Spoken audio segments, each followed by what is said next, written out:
on technologies and communications plans and fiber optics and wireless networks and partnerships and so on, and federal and state financing. And today we're going to be talking about two things. First up is our traditional closing presentation around local broadband powers to create and finance broadband projects. And our second presentation is a little bit of a swerve for us, but we have so many people now talking about the affordability issue as a part of their plans that we wanted to spend a little bit of time on the Affordable Connectivity Program. And Adrienne's going to do a presentation following Betsy's to help you think about that digital equity piece going forward. And so we often love to have other people solve our own problems, right? We'd love to have a broadband provider that is already provided fiber that we wouldn't even have to be meeting every morning for 16 weeks. Or we think about the state or federal government providing funding to solve our problem. But sometimes it does require local participation, either as a municipal utility or in some kind of public-private partnership that will make, kind of bring these projects over the finish line. And so today we're going to focus on those powers in Tennessee. And each state is quite unique in the abilities of local governments to participate in these programs. In some places it's quite liberal, other places very restrictive in terms of those powers. And so Tennessee is a little bit of a mixed bag on that. And so we're going to hear from an expert. And today we have Betsy Knotts, and she's with the law firm of Bass, Berry and Sims. And Betsy is when I looked and tried and find a speaker, Betsy's experience was amazing that it was so on target for what I was looking for. She's of counsel with Bass, Berry Sims, and she really has expertise in public finance and economic incentives. And so she works with local governments to help them package up incentives to make infrastructure projects happen, to make economic development projects happen. Prior to that, she was with the state of Tennessee with the controller of the Treasury, which is, you always want somebody who can keep you out of trouble. And I think that Betsy has the knowledge and experience to help us do just that. So Betsy, welcome, and thank you so much for joining us. Thank you. I really appreciate that introduction. Yeah. Reed, you want to bring the slides up? Sorry, I don't know if I have Betsy's slides. Oh, I have Adrienne. I emailed them today, but okay, yeah, I'll have them there. Sorry, okay. Yeah. One sec. Well, while he's pulling those up, I'll just thank you so much for having me. And I'm sure a lot of these folks may know me from my prior role as Director of Local Government Finance with the Comptroller's Office. You've probably received letters from me in different circumstances. So here I am now in this new role since October, and I'm really loving being able to work directly with the local governments and tailor their financial needs with the financing options that are out there. So, and this is such an important topic, broadband. I mean, you've spent 13 weeks on it and you signed up for a 16-week program. Obviously, it's not a simple topic, right? Like, it's very complex. There's a bunch of different ways to approach it. Ultimately, though, you want those benefits of the broadband and whatever way that you set it up to outweigh any kind of costs associated with it. And it takes a while to get to that place. So, all right. Is that in present? Is that being shown in presenter mode? Preview. It's not. Yeah, no.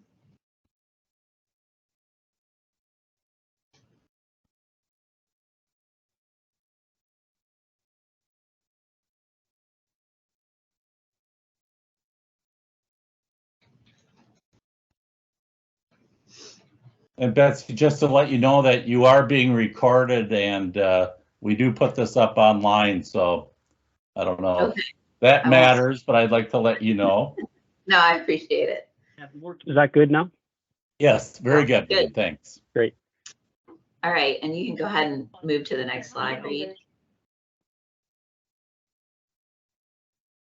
Perfect. So I went ahead and listed our objectives for this presentation today, so you can kind of see where we're headed. The first few bullet points are what I will refer to as sort of the foundational part. So just giving you a brief overview of the statutes as they're currently written, who the broadband providers are in Tennessee, the municipal broadband. And then I wanted to introduce you to an entity called the Municipal Energy Authority.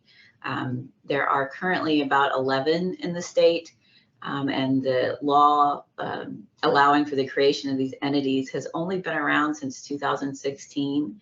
And we're just seeing more of them. And I think it's something to keep on your radar as a community leader. The last few bullet points on that slide are more the bread and butter of what I do working with local government. So we'll talk about sort of your financial needs, whether you're in a startup phase or maintaining a broadband system, and matching them with the options that are out there currently. And then, of course, I think most of you are familiar with tax-exempt bond issuance, but there are federal tax issues that come up in this specific area related to broadband. So I will go over those. And then lastly, the tax incentives that Bill alluded to. We work a lot with local governments, hoping to incentivize development in their communities. And so there are some options out there for bringing private broadband providers to your area and attracting them. And so I'll talk a little bit about that. And then of course, at the end, I will introduce you to our public finance team here at Bass, Berry & Sims. Next slide. So the first key thing to understand, and Bill alluded to this, is that the authority granted to municipalities in Tennessee to own their own broadband system is limited. It's not broad and liberal like in some other states, and it definitely comes with some strings attached, but it's doable. I mean, you'll see I have 2 slides of all the municipal broadband providers in the state. So it's been done and it can be done. I put the original statute dates back to 2004. It was amended in 2008, and I have seen some very recent attempts to broaden it at the state legislature, but they have not been successful. So we are still kind of stuck in 2008 with our broadband statute. I did find the statistic, the second bullet point there, interesting. In 2015, there were 19 states, including Tennessee, so about 40% of our country, that either banned or restricted municipal broadband services. And I think the line of thinking there is that for the longest time, this has been provided by private companies, by the private sector. And so it's viewed less of a government essential service and more of something that the private sector should continue to handle. Obviously, I'm not here today to talk policy, and I'm not going to debate that point. I think I'm just here to tell you kind of what your options are as it's currently written, but it's good for you to understand how the legislature has approached municipal broadband in Tennessee. And so if you do have thoughts, or you can reach out to your legislators and share them. I will say, and I think we all agree, and you've probably heard this multiple times in this program, since COVID, the world has changed, and broadband is definitely viewed more as an essential service. And I think that's why we're all here today. So the main thing at the bottom, this last 4th bullet point that I want you to remember, this is the main foundational piece. In Tennessee, municipal broadband services can only be provided by electric systems. So you have to be a municipally run electric system or an energy authority, like I talked about earlier, which I'll dive into in a little bit. So those two entities are the ones that are allowed to start broadband systems in Tennessee. There's this weird telecommunications joint venture, and I'll touch on that, but honestly, no one has ever utilized that statute. I think it also dates back to 2008, and we just don't have any of these joint ventures being created in Tennessee. So there must be something unworkable about it, but those are an option for entities that don't have electric systems. All right, next slide, please. All right. And so now we're moving into the statutory requirements for starting a broadband system. And like I said, you need an electric utility provider, whether that's municipally run or an energy authority, which is also a municipally created authority. And so the limitations you're going to have are on your service area, and then there's a bunch of transparency requirements. So let's talk about the service area limitations first. These are the ones that you need to, the hurdles you need to jump over before you can launch into the transparency requirements. So luckily you can provide broadband within the city or county limits and outside. So that's good. And if there's neighboring city or county that you want to provide in, you can as well, as long as you get their consent. Now, if within your municipality, you already have a cable provider, and they've been there and they have, and this is defined here in the statute, kind of what saturation is, I guess I'll call it. So, and it's pretty loose standard. It says serve 6,000 or fewer subscribers over one or more cable systems. So if you have that in the area, you are not allowed to provide in that area. And then the third bullet point applies to telephone cooperatives. So if you've got a telephone cooperative in your area that's been providing cable service for 10 or more years, you're also prohibited from providing in that area. So if you can get over those, then comes the transparency requirements. And this one, you know, obviously I worked at the comptroller's office before coming to the private sector, and I'm familiar with these business plans that are submitted. And I actually think they're a great exercise in planning and setting you up for success. So you've determined that your service area is okay, and you want to start a broadband division, you have an electric system. You are required to file what's called a detailed business plan with the comptroller's office. It's got stuff in it like stress testing. You come up with a take rate. So how many customers do you project in that area are going to take your services? When are you going to break even as a broadband system? How are you going to finance it? Are you going to be using revenues from your electric system as an interfund loan that you'll pay back? What is your marketing plan? And also, you know, just your rate in general. How are you going to set your rates?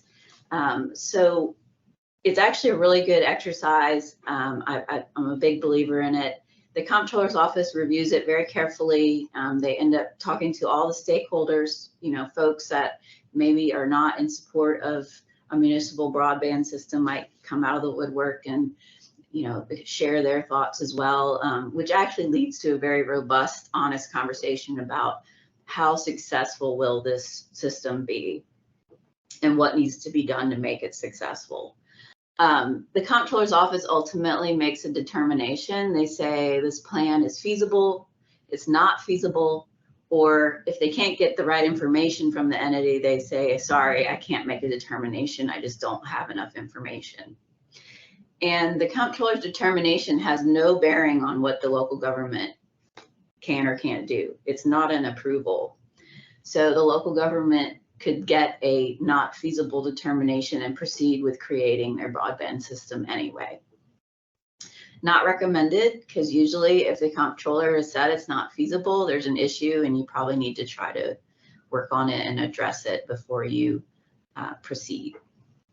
And if you want to see one of these, so in my last year there, we must have had 4 major business plans submitted. So if I were you, I would just do an open records request for the last business plan that was determined to be feasible. And you can get a kind of a peek behind the curtain at what goes into these. And it's just great information. Next slide, please. All right, so you've gotten your determination from the comptroller's office that says your plan is feasible. Your service area is lawful. Next up, you need to do some local transparency requirements. You've got to get that local public buy-in. So you publish in the newspaper your notice to provide these additional services. You have a public hearing, and then ultimately you, the governing body of that municipality needs to approve by 2/3 majority vote the broadband system creation. And so once you get to that point, the hard work, I think, comes in for actually setting it up and financing it and getting it off the ground. But that's all the prep work. And again, at the bottom, this is the establishment of a telecommunications joint venture. So that's available for systems that don't have electric systems. And you have to get approval from the Tennessee Public Utility Commission, basically finding that your area is historically unserved and there's no interest from private providers to serve that area.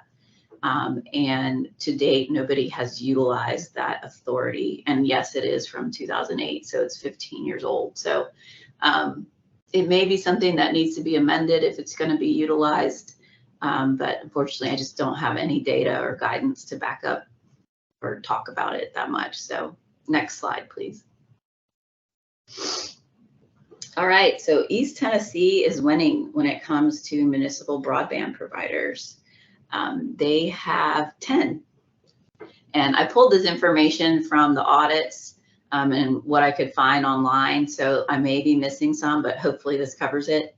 So you've got Athens, Bright Ridge, Bristol, Chattanooga, Maryville, Irwin Utilities, Lenoir City, Newport, KUB, and Cleveland. And so I'm familiar with both KUB and Cleveland because those business plans crossed my desk in my prior role.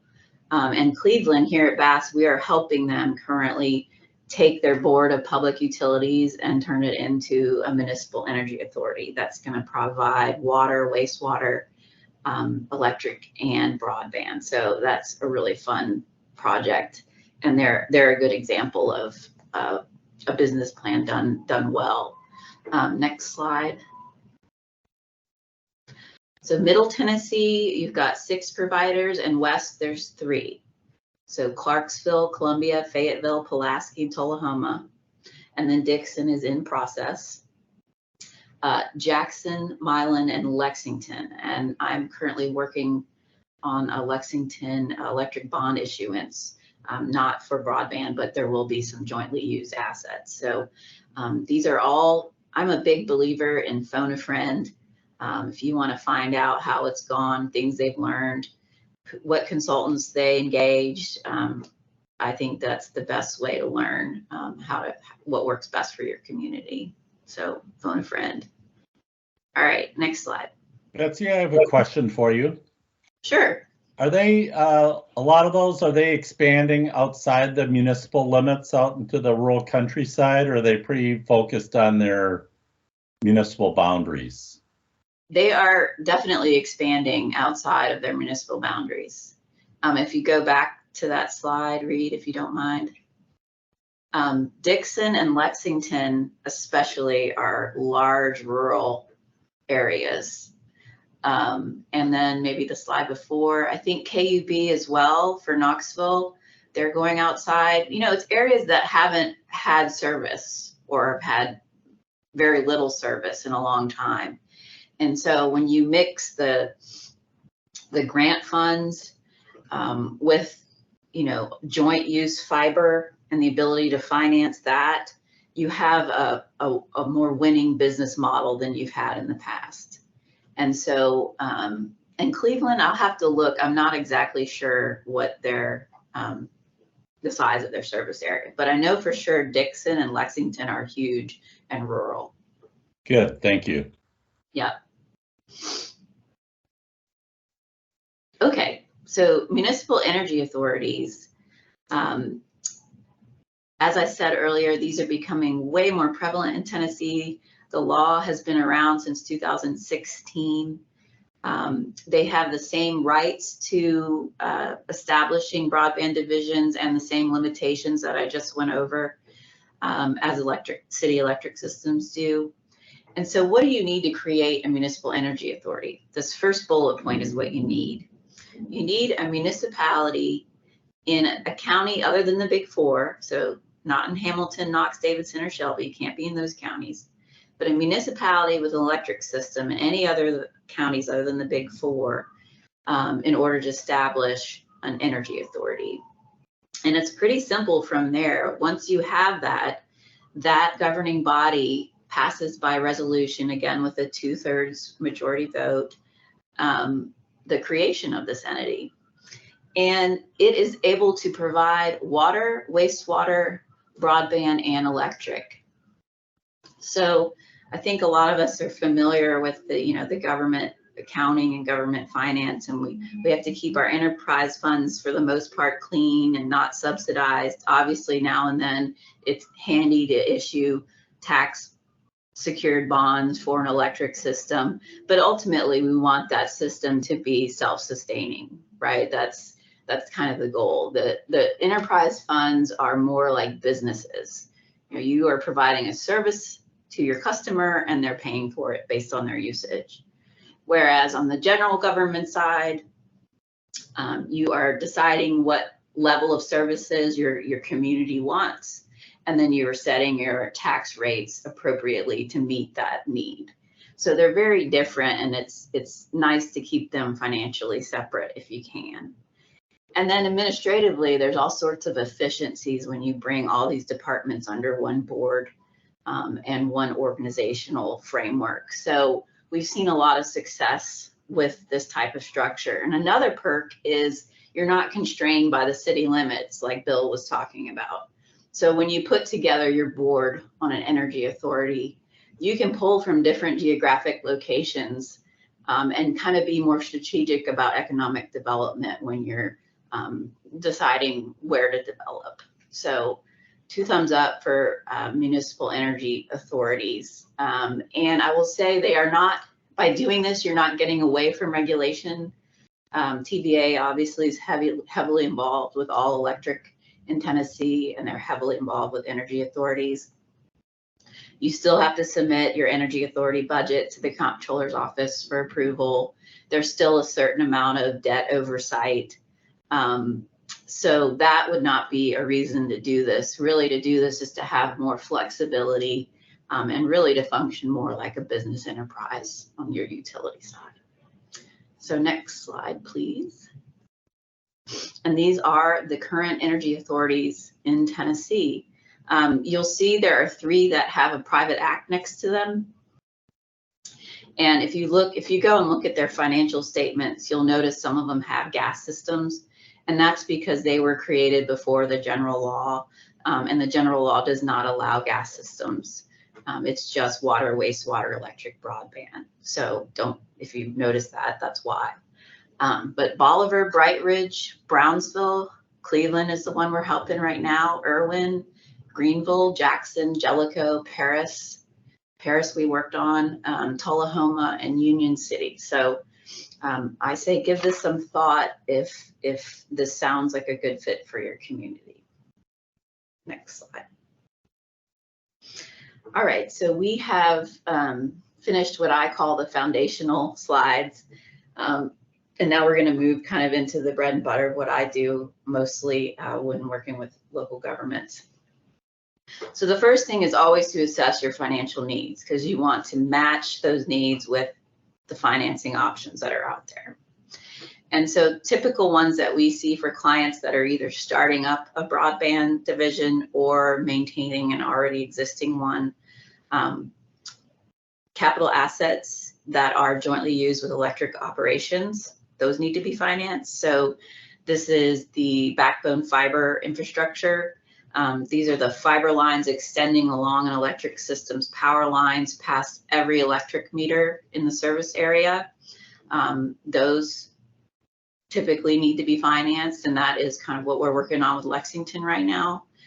Capital assets to be exclusively used in broadband operations, certain types of equipment, and you probably know a whole lot more about it than I do at this point after 13 weeks, and then broadband working capital, so salaries, marketing expenses, and other operating expenses. And of course, that's a big issue when you're starting up your division.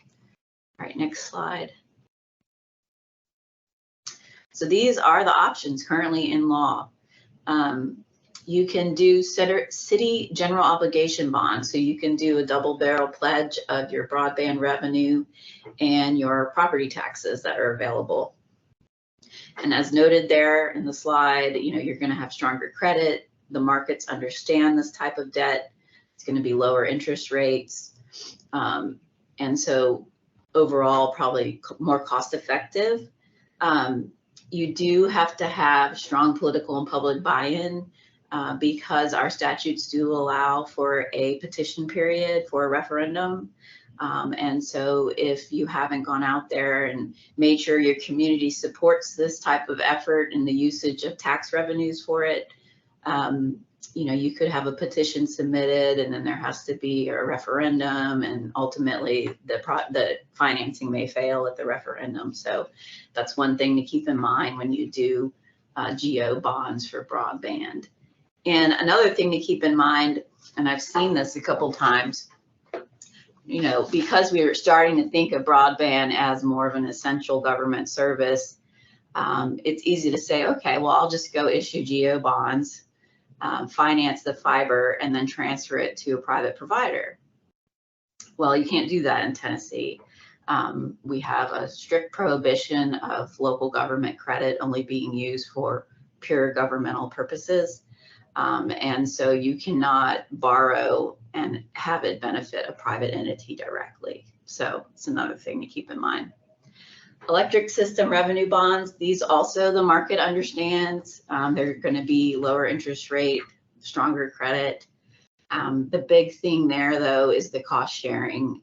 The state law prohibits electric revenues from subsidizing broadband. And so you've got to have all your ducks in a row when it comes to your accounting and your cost sharing. And you've got to have TVA approvals in place in order for bond counsel to get comfortable with the issuance of an electric system revenue bond that for a jointly used asset. And now we're kind of moving into the riskier stuff. So you don't have a history of revenues. You're a startup broadband, and you need a line of credit just to kind of get you through the first 5 years or so. There is a limited market for this. Obviously, it's going to be more expensive. And so what's more common is the bullet on the bottom, the interdivision loan. This is very common in Tennessee. So you can borrow from your electric system fund to get your broadband up and running, but you do have to charge interest and pay it back. And of course, if you don't have enough electric reserves, this is probably not the best option, and you might end up with that line of credit instead. Next slide, please. All right, so let's look at everything I just said in another way. Let's match that financial need with the options so you can see how many options you have under each need. So working capital, we've got that interfund loan that I just discussed, and then the riskier line of credit as an option. Broadband exclusive assets, you have 3 options, the interfund loan as well. You can use these for some long-term financings. City-backed broadband revenue and tax bonds, as long as the private entity is not directly benefiting from them. And then broadband line of credit. And joint use, you have the extra option of issuing electric revenue bonds. And that is what I'm working on currently with Lexington. Next slide, please. So this is what keeps public finance attorneys up at night when we do electric system revenue bonds for systems that are also starting a broadband system. You just cannot use those electric system revenues to subsidize the broadband. Obviously, when you're doing an interfund loan, there's going to be a certain amount of that, but it's a contract to pay it back. And so everyone's comfortable that you're not subsidizing your broadband system long term. And so I just put some bullet points here to kind of hit the highlights. You've got to have separate divisions. Your broadband division must pay the electric division for use of electric system assets and vice versa. Your electric division may not pledge its revenues to secure debt for capital assets that have no bona fide use in the electric division. And then, of course, these interdivision loans must bear interest at the maximum rate being earned by your investments. And TVA is heavily involved in this area, and frankly, it's comforting to us attorneys and other folks that are not necessarily in the trenches with you on a day-to-day basis, just knowing that the TVA has resources and they are keeping an eye on things and making sure that that subsidization is not occurring. Next slide, please. So this is the last slide before we launch into federal tax issues. And this is kind of how the financial world is going to view you. One thing I've learned from being on the government side as a regulator and now on the private side is we're kind of all looking for the same thing. Regulators, banks, credit rating agencies, they're all looking for credit strength. They want to make sure that you have a history of paying your obligations, not overestimating your revenues or overspending. It's not rocket science. We just want to make sure you're going to pay your obligations. And so if you don't have that, obviously, if you're in the startup phase, it's going to be a little bit harder. There's going to be more risk, more questions, and it'll probably be more expensive. And that's when a bank loan is most feasible. What's interesting about the broadband statutes in Tennessee, they do allow, you can see debt can also be secured by a pledge of broadband equipment. So that's unusual for most public finance statutes in Tennessee. It's just revenue streams that are pledged. We're not used to seeing mortgages or collateral added on, but I think this was an attempt to help those entities get off the ground and use whatever they have available. So that is an option. Next slide, please. All right. I'm here to kill the mood now. Luckily, there's only 3 federal tax slides, so I won't spend too long on it. But I think most of you are familiar, and I'm grateful for this.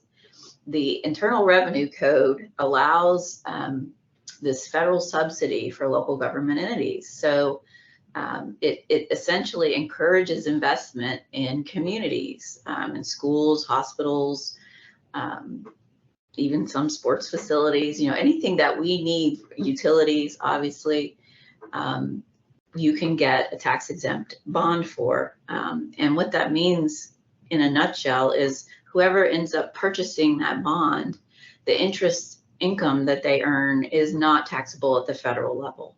And so it's a great benefit and it's a great incentive to have investment in our communities. And so that's what I'm talking about here.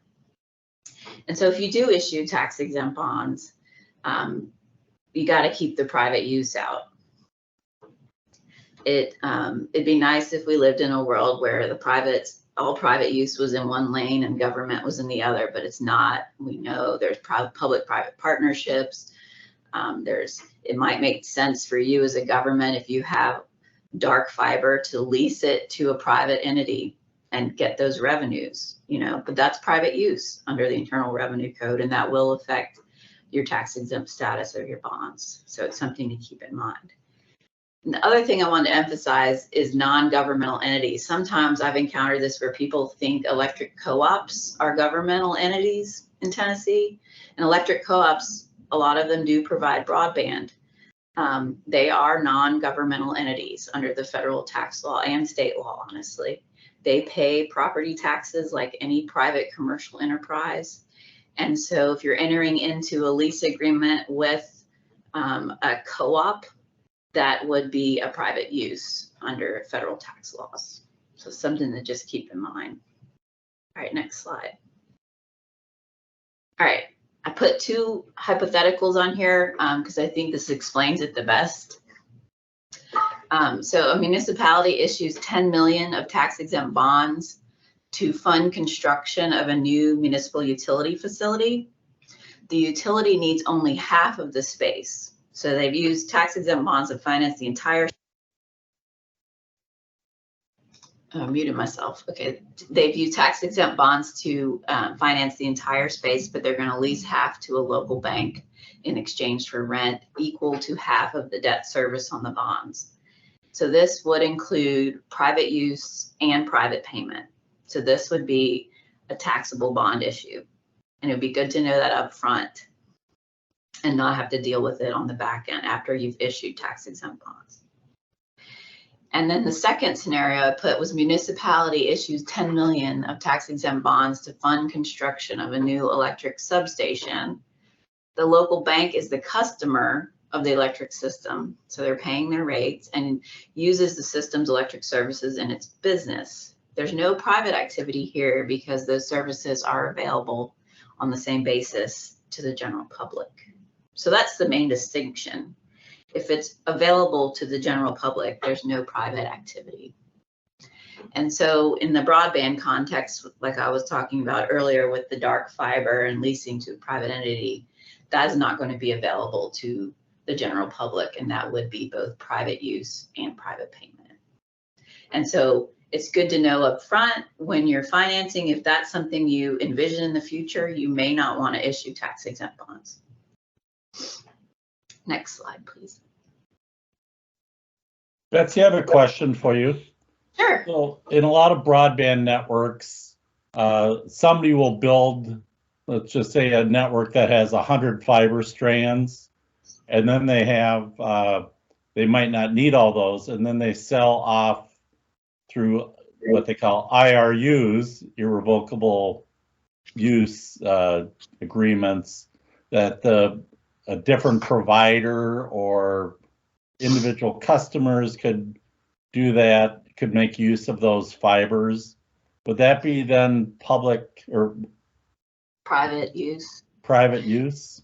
I think if we can target it up front and only finance the portion, the strands that are being primarily used for municipal purpose, there would not be an issue. Okay. Now, if they finance the all of the strands with tax-exempt bonds, you probably are going to have an issue. Okay. Even if anyone could buy that fiber if they wanted to, that would be, I guess, that Yeah. it would be available for public use. They'd have to pay, people would have to buy access. Yes. And this slide kind of talks about the types of private use, because it's not just ownership, you know, it's a leasehold interest like I was talking about. A lease would rise to that level. I've also seen agreements where they call it something like a service agreement, but it actually looks and smells and has everything like a lease. You can't call it something else and have it fall outside of these regulations. So if it gives that lessee or owner or whatever lots of rights to use, it will rise to the level of private use. Okay. And I think that's similar with these IRUs. And then at the last bullet there where it says other arrangement that doesn't benefit the general public and provides special economic benefit to a non-governmental person, I think that would also be at play here. Okay, thank you. All right, I think we can move on from the federal tax issues to the next slide. So this is an area that I really enjoy being a part of on the private side. I'm really talking to communities and helping them. Sometimes all they need is to bring a Chick-fil-A to their community and it gets things going for them. Sometimes they bring a massive mixed-use property to their community, and it's just a game changer. So when I was preparing for this presentation, I thought, we don't see enough tax incentives for private broadband providers, but certainly out there as an option. So I thought I would put it in this presentation. And maybe before I launch into that, Bill had told me that there were some questions about procurement. And so I thought I'd maybe just take a moment to talk about that. Unfortunately, I probably am not going to bring good news, but the procurement laws are at play when you are looking for a private broadband provider. There is no exemption for broadband services under our laws currently, and they would not view broadband services as a professional service, which is exempt from the typical procurement laws in Tennessee.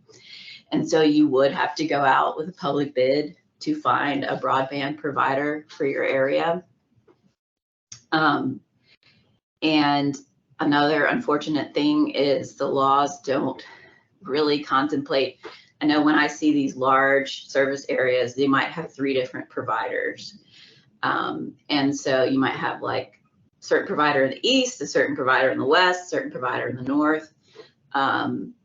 Obviously, you can't necessarily do that in one request for proposal. So my advice is to do it in a very targeted way. You might have 3 RFPs, one for the west, one for the east, one for the north, and then narrow your specs as much as possible. Like, this must be finished within X amount of time, so you don't have responses from providers that aren't going to actually bring you the services that you need. Another thing to highlight is the law says you need to accept the lowest and best bid. And so I did check with the auditors, and they are totally fine if you do not choose the lowest bid. If there is a valid reason for choosing a provider that you would consider the best bid, not necessarily the lowest bid, as long as you document that in your file, the auditors are not going to question that decision. So those are the tips I have in relation to procurement. I wish government procurement was a more dynamic area. That is a goal. Hopefully at some point we can get there, but I do think some of these laws don't fit this situation that we're in now currently. All right, so tax incentives. The easiest one is a pilot. It's just a straight up property tax abatement known as a payment in lieu of tax agreement. So typically in Tennessee, if you have a local industrial development board, they would own the property and lease it to the broadband provider. And that could be land, real property, improvements, as well as personal property. And you can give them up to a 20-year abatement. So they would not pay property taxes for 20 years if you choose. That's the max, plus like a 3-year construction period. And that might be something to include in your request for proposal. Like, we're open to giving a 15-year tax abatement. Make sure you really are before you put that out there. But that might attract some providers to areas where they weren't necessarily interested before. And you can go out even longer, but you do have to get state approval. I could see the state perhaps seeing the good in this and approving a longer tax abatement, but normally it's just 20 years. More complicated is the TIF, the tax increment financing, probably less applicable in this area. So I'm not going to get into too much detail on that. And then sales taxes are normally not affected. I'm talking mostly about property taxes here, but I will say we're working on an interesting TIF right now in Chattanooga, which has a lot of brownfield areas, so very polluted lands. And the statute does allow for a sales tax increment in a brownfield. And this is also interesting. Last session, you may have seen the Brownfield Redevelopment Fund at the state level got started. And so if you are in a tier 3 or 4 county, so at risk or distressed, and you have heavily polluted old industrial sites, you can get a grant from the Environmental Commission that will help with redeveloping those lands. So you could do it usually in combination with a TIF. So that's kind of exciting, I think, for helping us remediate and redevelop some of those very old industrial sites and polluted areas of our state. And so when you're doing a pilot or a TIF, you are with an industrial development board, you have to go with the definition of projects that's included in the IDB statute, which is on the next slide, if you don't mind. And luckily, it's pretty broad. Betsy, I have a question. Do Sure. telecom providers pay property tax on their broadband equipment and infrastructure? Yes. That could be a robust source of funding. Yes. Reed, do you mind moving to the next slide? Yes, and so project is defined under this statute is very broad. Let's see, land, building, and personal property deemed necessary for commercial enterprise. And so doing a 20-year tax abatement, like Bill said, could be a real attractive thing to some providers. Now, of course, this is after you've heard all the municipal strings and limitations, and you said, I can't do a municipal system. I'm just going to have to try to get private providers in my area. I think, spending some time drafting those RFPs appropriately and strategically, including some tax incentives, I think you might get some bites, which is what we're all going for here. And if you're interested in this, I'm going to be in Jackson August 10th talking for, I think they said 100 minutes, which I don't think I've ever talked for 100 minutes in my whole life. So hopefully I won't lose my voice. But we're going to be talking about TIFs and pilots. And then we have another special assessment statute that's out there that hasn't been utilized that much, but it can help bring single family housing to areas. And obviously with Ford coming in Louisville City and West Tennessee, there's a lot of chit-chat about, all of these options and bringing the development in a smart way. And so I'm very excited to be a part of that. But that's August 10th in Jackson with the West Tennessee Association of Government Accountants. So if you want to hear about tax incentives for 100 minutes, come join me in August. And these last few slides I just threw in about our team here at Bass, Berry & Sims. If you don't mind, you can just go to the next one. Oh, it didn't show up. We do nothing. That's awesome. Okay, next slide. This is our great team. So obviously I worked alongside these folks for many years as a regulator. And they're just wonderful and smart and great attorneys and really have their hearts in the right place. And so hopefully the slides that get distributed actually have our phone numbers and stuff and a description of the firm on it. But feel free to reach out to any of us. Obviously Mark Mamontoff and Alex and Russell Stair and Jay Moneyhun, they're all out in Knoxville. Lillian, Jeff and I, and Russ Miller, we're here in Nashville. But we drive around the state and work statewide. So we're always happy to help. And Lillian is actually doing a presentation at the Tennessee Government Finance Officers Association in September at their annual meeting on an exciting topic of continuing disclosure. So it's an important topic. So hopefully you can come hear her speak there. And hopefully we sent out our first legislative alert. I think it was about a month ago now. And that was really exciting because this last session, I don't know if this is exciting, but this last session, there were just so many bills that affected local governments. We ended up tracking about 70 bills. And out of them came 6 probably half have kind of a major change and the other half are just minor. But we decided, let's summarize this and send it out to everyone so they're aware of these changes and not blindsided. And so I think that will become an annual thing we do. And so if you're not on that list, shoot me an email and I'll get you on it because it's good information. And that's it. Thanks for listening. Betsy, thank you so much. That was really clear and I think pretty understandable to me as even a Minnesotan could follow along. So that's good. Would you see energy authority that would just provide broadband and not electric? No, unfortunately, because you have to have that associated municipality, which has to provide electric. Okay. You have to have electric.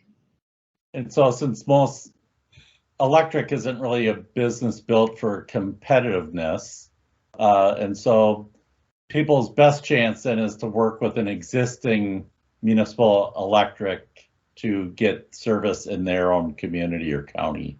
Correct. Okay. Yeah. Okay. Otherwise, the other option is to test the boundaries of that telecommunications joint venture that nobody's really used. But I think proving that you're historically unserved and nobody has any interest in providing is kind of hard. It's a hard threshold to meet. So I think unless the law is amended right now, you have to have an electric system. Okay. Tracy has a question. Bedford County, the typically what looks like to us what's going to happen with the state broadband grants, there's a cash match, I believe 15% that's required, and the provider would probably provide half of that. Then they would go to the county government to require the other half as a cash match. And the question is, can the county take an equity position on that entity somehow, or how can they retrieve at least some revenue to offset that cash match? Okay, so you're talking about these American Rescue Plan grants coming from the feds to the state. Exactly, and also Fed both pass through to the state, and then of course USDA RD will also have some funds available this fall. So these funds are coming in, and they're going to be coming in very strong, it looks like, over the next year or so. Yeah. So the county, which is great, is putting funds in. That's happening in Lexington. As far as I know, the county is doing a portion of the match to get those grant funds for Lexington Electric. You know, I think the simplest way to set that up would be an intergovernmental agreement between the county and the city. And you'd have to look at the finances and decide what revenue stream would pay you back if that's what you're trying to get. I mean, I think ultimately it would be great if the county just put the money forward and didn't get paid back, because it is a good cause. And but if you do need to be paid back, I think the easiest way to do it would be an intergovernmental agreement. Intergovernment between the county and the entity that's the provider, is that what you're saying? Exactly. Okay. So I think maybe, Betsy, do you think this is where this unused statute comes in? I forget what they... Telecommunications joint venture. Yeah. I think that's what he's looking at, is if there's a opportunity for the county or the city to say, hey, we'll put in 5 million, you know, if you guys hit certain revenue benchmarks or something, that we start to get paid back some of those dollars. Okay. Yeah, I mean, that would just be a contract between, and I'm assuming here you're talking about two governmental entities, not a government and a private. No, government and a private, I think he's. So government and a private. I would have to think a little bit more about that. But I can certainly research and email Bill.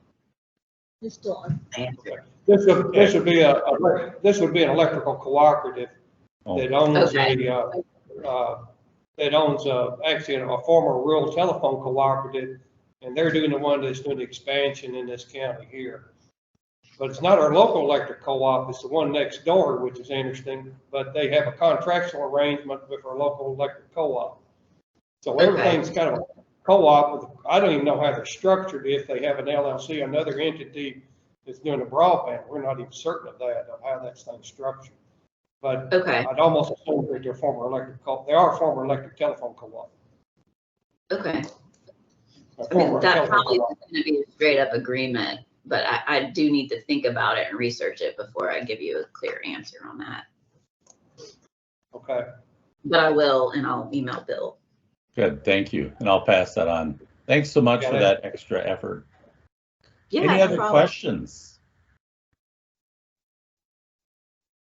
That's a lot to think about. I think our communities now over the next couple weeks are going to be hashing out their plans and looking at some of these options moving forward. We also have a worksheet they're going to be looking at later that will be help them think about those things. Is there another question from Bedford? Yeah, I have one. Yeah, I have one that doesn't pertain to broadband. It has to do with the municipal energy authorities. And of course, there's a contractual agreement with those people, the municipal energy authorities and TVA. Is that correct? That's yes. typically how it works. See, then they come under TVA rules, if you will, for solar, because their solar program, TVA's, is not very good. You probably have heard people complain about it. But do they operate separately, or they have to still operate under TVA rules for that? I don't know the answer to that. Sorry, you're asking me hard questions, but I would think that they are separate. But I don't know the answer to that, so I'm not going to try to. Okay. Because we have a municipal utility. What's the difference between a municipal energy authority and a municipal utility? So the difference is the municipal energy authority can do more. So they can do water, wastewater, electric, and broadband. Okay. And they have one board, and they don't have the geographic limitations that a city would have. And they also are completely enterprise funds. So there's no property taxes involved with an energy authority. Okay. And Jackson Energy Authority is a good example. If you want to look at their financial statements or their website, they're very high functioning energy authority. They function most like a business, a private business in the government world. Okay, all right. Good Thank you. Tullahoma has one, which is next door to Shelbyville. So. Yeah, Tullahoma as well. Yeah, we have smart people on our teams, Betsy. Good. Good. Betsy, thank you again so much. It was really, your slides are very valuable, and you presented them very nicely, and I really appreciate it, and I know our teams do as well. No problem. Y'all have a good day. Thank you. Thank you, Betsy. Bye. Next, we're going to go to Adrienne Furness from the Benton Institute, who's a guru around the Affordable Connectivity Program, and she's going to do a quick overview and really highlight a great tool that Benton has created to help you look at that ACP program and be very strategic about making use of it. Adrienne? Thanks, Bill. And this couldn't be more different than state and local financing. So I'm going to take about 10 minutes. And as Bill said, this is really just about giving you access to some tools and reading. But just a brief overview, of course, this program has been about infrastructure, but quickly or simultaneously, you have to think about how you're going to have people subscribe to broadband or adopt broadband. And there are really usually 4 reasons that people don't. It's literacy, lack of an affordable device of any kind, and affordability. Now, once the pandemic happened, the issue of relevancy, I think, really sort of disappeared because people saw how important it was to keep them safe. But affordability is identified as the single biggest hurdle for people to subscribe. Next slide, Reed. Thank you. And I think most of you know this, but I want to just quickly go through it. This is a federal program that is run by the Federal Communications Commission that makes broadband internet more affordable for eligible households and families. And it does that by giving a $30 a month subsidy to the broadband provider. And if you're on a tribal land, it is $75, and it actually is deducted from the household's home internet bill. People who are eligible are those who are already participating in assistance programs. There's a list here. SNAP is probably the program that most people identify, and this of course is the free and reduced lunch that many of you have talked to me about when Bill and I were traveling around to the counties. But here are some other things. There's Medicaid, federal housing assistance, veterans pension or survivor benefits, and additional ones. Of course, the biggest thing is that households have to have a gross annual income of 200% or less than the federal poverty guideline. But if you have enrolled and can prove you're in any of these programs, you can get into the Affordable Connectivity Program. And I've left some sign-up information. Listen, it's important to have that phone number there, because if you're not online, it's very hard to get internet.gov. But you can actually also sign up through your provider. And so a lot of providers actually, it is the case that if you receive federal funding from IIJA or the Treasury, you have to offer a low income plan and make available the ACP to your subscribers. Next slide. So I wanted to talk about a tool that is on Benton's website, and I'm putting the link in the chat. This is a tool that we created that if you punch in your zip code, you get to find out how affordable connectivity program signups are going in your area. And so what it does is it scores you from a highest to lowest performance. There are 5 different levels, and it gives you some additional data as well. And this tool was released a couple of months ago outside of our homepage and our newsletter. This is now the biggest thing that people are accessing on our website right now.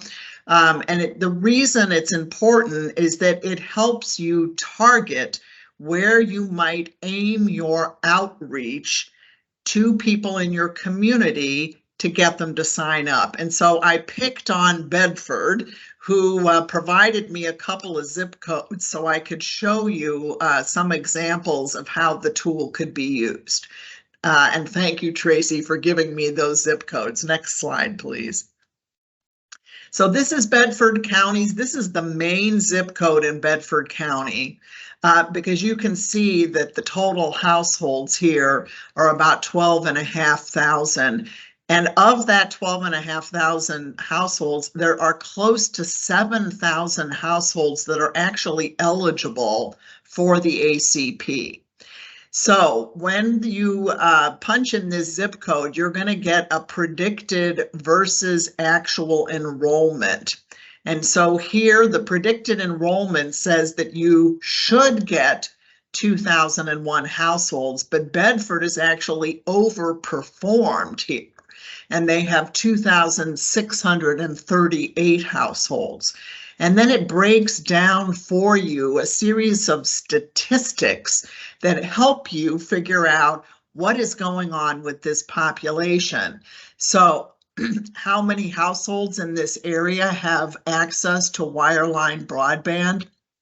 It's a little under 60%.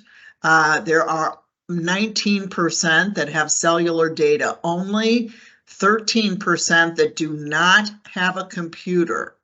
And then here are some very important statistics that, of course, tell you why these people are eligible. There are an annual income of under 15,000, 10% of this part of the county in Bedford are very strapped income-wise. 44% of them are rent burdened. And what that means is that they're spending more than a third of their income on rent, leaving, of course, very little to spend on other necessities, including food, utilities, and even broadband. You have 7% here that are foreign born. So this, of course, is a population that Bedford has targeted, those Hispanic speakers that are working at the Tyson factory. That may be the people who are, they're talking about here, that percentage. And most importantly, you have 2,059 people that are actually claiming this ACP subscription, allowing about 66,000 in benefits to flow to the provider to turn around and reduce the bill of the people who are claiming this subscription. So I want you to keep in mind that $66,000 figure as we move along. But let's go to the next slide and look at an area that is more. Yep. What's the difference between the claimed ACP subscriber number, which was the 2,000? I thought you, Yeah, go back, go back. So, sorry, there we go. Yeah, so 2,059, and then above that, the actual ACP enrollment, 2,600. Where's those 600 people? So it's probably a timing issue, Bill, and when we're looking at the data. So some of this data is coming from the USAC, and there's about a 90-day lag on when they actually are trying to enroll in the system and when they actually receive the benefit. Okay, thank you. Sure. Next slide. So this is an area that Bedford could target to actually try to improve enrollment. But look, generally, all the other zip codes that I pulled up in Bedford are much smaller population than the first slide we looked at. So here, I'm just going to go to the predicted was 201 people should be in the program, but only half of them have actually enrolled. And it goes again down the stats to say that there are only 61 people that have actually claimed the benefit. But again, look at the high percentage of rent burdened, the high percentage of seniors that are in this. And so one could essentially look at this area and say, what social service agencies reach out to seniors in this area, and how could I have them work with us to make people aware of the ACP? So you can see how the tool actually helps you with strategies and also with targeting where you might put your efforts to make people aware of the program. Next slide, please. So I didn't obviously enter all 7 of the zip codes I was given. Tracy, I know you gave me 9, but 2 of them did not come up with data, and it just may mean those are unused zip codes.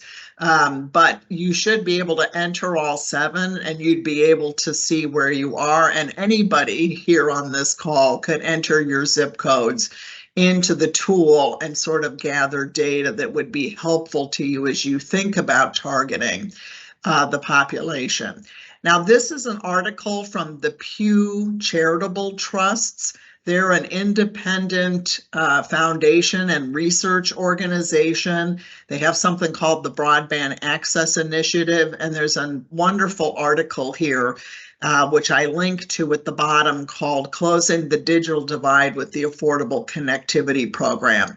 And I've made this point since I am Bedford's community liaison. I've made this point to Bedford, and now I'll make it to everybody, which is this is not only important for the people who are subscribing to broadband, this is important for the providers themselves, because it basically provides a cash flow for operating costs. So the more subscribers you get onto a network, the better for the provider. But in rural areas where there's lower population density, this has obviously made the model, the subscriber dependent model for financing broadband systems and operating them to be much harder, meaning a lower return on investment.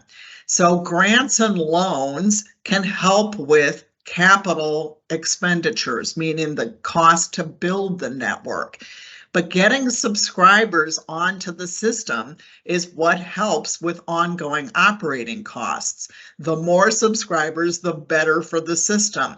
So if you literally were to do nothing and people who are rent burdened and low income could not afford broadband, you wouldn't be getting those subscribers. But if you sign them up for the Affordable Connectivity Program, you're getting to the subscribers the $30, but also the difference between the price. Let's say the price was $50, you get $30 from the federal government, and you're getting $20 from a subscriber that normally could not afford to be on at all. So I urge you all to think about trying to get people onto this program as a way to broaden your subscriber base and help support your broadband provider. And there's some interesting facts and links in this Pew article. And then next slide, I put together some additional Benton resources that you might want to look at. Here's the facts I want to give you so that you understand that this is a program that has been used equally by what we would label red states and blue states, or red areas and blue areas, Republican, Democrat, whatever you want to call it. It is being used almost equally by both sections of this population, and there's generally bipartisan support for the program. And I'm going to talk about a little challenge. The biggest problem is that many people who are eligible are unaware of the program. And so the Federal Communications has actually given grants to community-based organizations and other entities to try to publicize the program and make sure that more people are aware of it and can take advantage of it. The second article is really about understanding the factors that play a role in the ACP enrollment, and kind of explains more in depth what the tool is all about and where the data comes from. If those of you who are data nerds, you can take a look at that. And we just actually released earlier this week an update to the tool with data through April. So the original tool was through January, and we will continue to update the tool as we get new data. And then the one thing that I did want to point out to you was this third article we just released in the last week to 10 days, which is that, there is a fallacy, I think, out there that the problem in rural areas is access and the problem in urban areas is affordability. And I would always push back against that narrative, because I think that there are problems with affordability across urban and rural areas, and the Affordable Connectivity Program is actually increasing its subscribership in rural areas to the point where I think it's very much surprised some congressional members that represent those areas, and going to, as I said, knocking down that fallacy that rural areas don't need help on the affordability question. And so that is the end, I believe, Reed, of my presentation. I told Bill I would take about 10 minutes, and I have, and I'm willing to entertain any questions if you all have any. Yeah, before I see Bedford has a question, but I just wanted to add in that there's some people who are doing a great job of marketing the ACP program, and it tends to be kind of the fly-by-night crowd. Yep. They offer a crappy tablet for free, and they sign people up for a crummy wireless plan, and you can only get one of these ACP credits per household, per address. And so that becomes a real challenge as opposed to getting a gigabit service from your electric co-op fiber provider for $30, or for very affordably, that with that 30 credit, they end up with a poor plan, and then that hurts the electric co-op's chances to do that. So some consumer education can be really valuable. Yeah, and I think, Bill, that actually just goes to, look, it's really about trust here. There's been a big hurdle to get over about, what do you mean I'm getting $30 off my bill? What do you mean it's free? What's the catch, right? I think that working with a trusted provider and trusted community partners to get people signed up in their own language is a really important step to getting these populations in need on board. And Bill's right, there are some bad actors in the space. I do want to point out one big cliff that is coming up. Is there about 18 million people that are actually about 18.5 million people that are currently subscribed.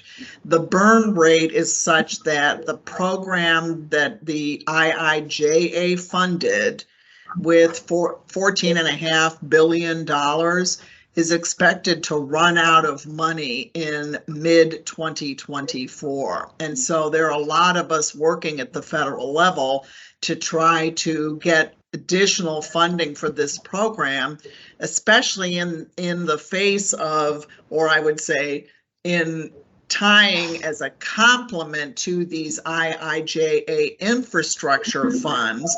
You have to have the infrastructure money, you have to have the affordability money in some ways to have these systems built in a way that tries to meet the goal of having everybody connected. So it's a very important part of the program, and we are really trying to get that new monies into the system. Lots of, again, support, bipartisan support to try to do that. Though there's going to be probably some noodling around the edges on the benefit themselves. So that's always any compromise and negotiation. Okay, Bedford, Thanks. You have your hand up. Okay. Yeah, you answered the first question. It looks like the burn rate, we're looking at mid-2024 before these funds run out.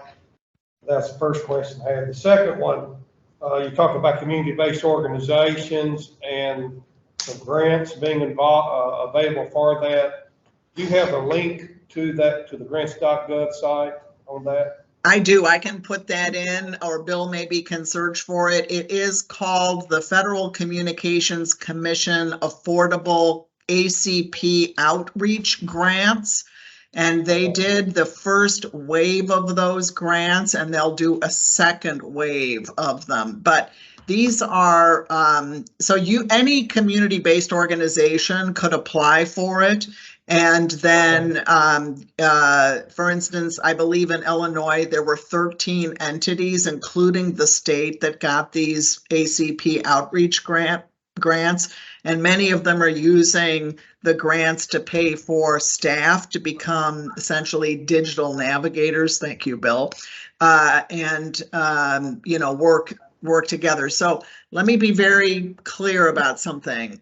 Libraries are the most trusted entity in most communities, and libraries do play a big part in digital literacy and access to computers anyway. And so, with a librarian or some of your other community-based organizations that use computers like healthcare for people to get onto health portals, or even government agencies that want people to sign up for government services, are people who should be invested in making sure that there are more ACP signups to get more people online. This is called the network effect. It's a fancy word for more people on the network, the better. The network is, the better everybody in the community is. Thanks, Adrienne. Yep. Hey, Adrienne, I have a question. It's Tracy.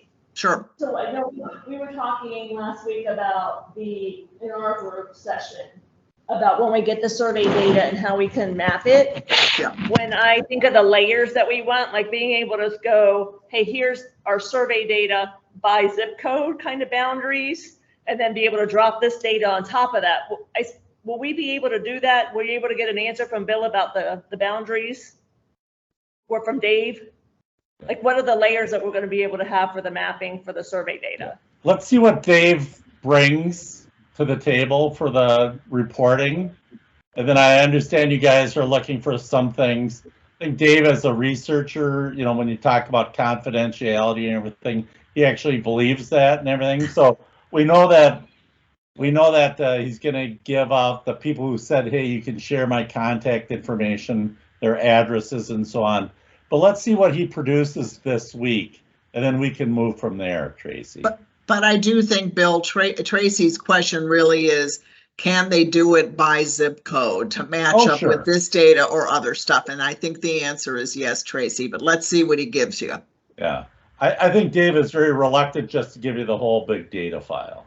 Yeah, exactly. Any other questions from any of the other teams? They're probably anxious to get into their breakout room. I know, we went beyond this time.